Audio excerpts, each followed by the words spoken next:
Hey guys, today I'm going to be explaining to you guys how to play Stranded TCG, which is my card game.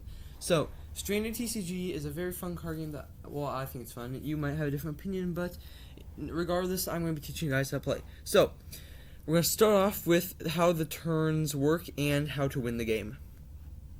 So, the first thing you'll do to start the game off is choose your characters. So, when you're making a deck, you will before you even start playing the game, you'll already choose 3 characters to go in your deck. Now, character cards, here I'm going to show off the 3 that I chose for this example. And so now, these character cards, you will choose one of them to be the active character. So let's say we want this guy to be the active. We'll put him up here, and then the other 2 non-actives will go right here. Now, what is the difference between active and non-active? The active character can use his abilities, and he loses health, but I'll explain that later. So, once you have your characters out, you and your opponent and all the players, because it can be up to infinite amounts of players, you'll choose your strandeds. Now, I don't have any strandeds, but so for the sake of this video, I'm just gonna use this blank card right here, and I'm going to put it as a stranded. So, say I would have my stranded and my opponent would have their stranded. Well, then we'll shuffle them up. You'll shuffle them up, or if you play it online, you can flip a coin or roll a dice or whatever to see which stranded is chosen. Then when you find the one that you're going to use, you'll use that one, put it to the side of the game, and then you'll flip it over if it's flipped down, and then that will affect the entire game. Strandeds, their effects will always be in play, but certain cards, like this card right here, he can change the stranded, but yeah, that's... So if it says if they can change the stranded, then you may at some point in the game change the stranded out for a different stranded. But yeah, then you can begin the game. So you flip a coin or roll dice or whatever to determine who goes first, and then you draw a hand of 5 cards. So I'll draw my hand, and oh look, I have 5 cards in my hand. And your opponent and all the players will draw 5 cards. Then the player going first will gain 2 hunting coins, which I'll explain in a bit. Also, when your turn ends, you draw 1 card. So, now, card types.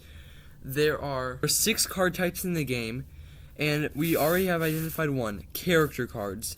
Character cards are, you only get 3 of them per deck, and when your turn ends, your active character will lose 2 hunger health. If it gets to 0, it's defeated, and you choose a new active character. Once all your characters are defeated, you lose the game.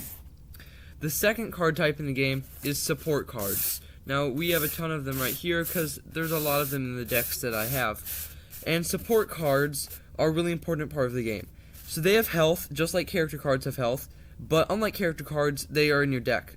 And then they also have a cost. So earlier I said you get 2 coins per turn, and you can use your coins to pay for characters. Like this one costs 4, this one costs 2, and this one costs 3. So you can use your coins to pay for them, and how paying works is you just lose coins equal to the cost of one of your cards, and you just play it down near your characters, but far enough away so that there's not confusion on what is a support and what is a character. So support cards, I don't think I messed that up, but I might have called them characters back then. These are supports, and when your turn ends, you gain 1 fix for every support on the field. So if I have these 3 supports on my side, in my turn, I get 3 fixes. And what fixes do is you win the game if you get 40 fixes. So there's 2 ways to win. Either defeat all other players' characters or get 40 fixes. So that is supports. Next is action cards, like the Mask of Glory right here. Action cards, you can play them down on your turn, and you can just play down as many as you want on your turn. You just throw them right down during your turn. So action cards are just very basic. They say things, like heal this much health or do this much damage or stuff like that. This one is a revival card that revives some of your supports. It specifically only revives these supports. But yeah, action cards are very just basic. You can just play them on your turn, as many you want per turn. Yeah, but only on your turn. That's actions. Next we have passive cards. Now passives, I don't really make a ton of these. There's probably like 5 in set 1, and that's pushing it. So passives, they're very uncommon, but if you do get a passive, here's what they do. They kind of just do anything. Just read what it says, and you do that. They can use their abilities even if they are in your hand, but it will. So passives are meant to be only in your hand, but some of them aren't. Some of them you can play. they're just very weird. They're kind of like what I just slap down a card as passive if they don't fit into any other categories. But generally, they stay in your hand, and then you reveal them to the other players to gain an effect. And then finally we have Strandeds, and I already mentioned Strandeds. They are like cards that stay in the field. They don't leave the field, and you can't like play them down or stuff except at the start of the game when you choose the Stranded. So yeah. Then there's card rarities. That's the final thing I'm going to talk about. So we have different card rarities, starting with the rarest card, and then there's the common card right there. We have the second most common, and the rarest card type. I don't have a lot of copies of because I didn't really print off any, but I do have this one, which is a limited edition, not a limited edition, but it's I did a create a card contest a while back, and this was one of the winners. But it's by Ether, and yeah, so that's the nearest one I have that rarity. So yeah, these are the card rarities. So we have Crumb, which is the most common card. You get 9 of them per pack. Feast, this is the second most common, and you get 5 of them per pack.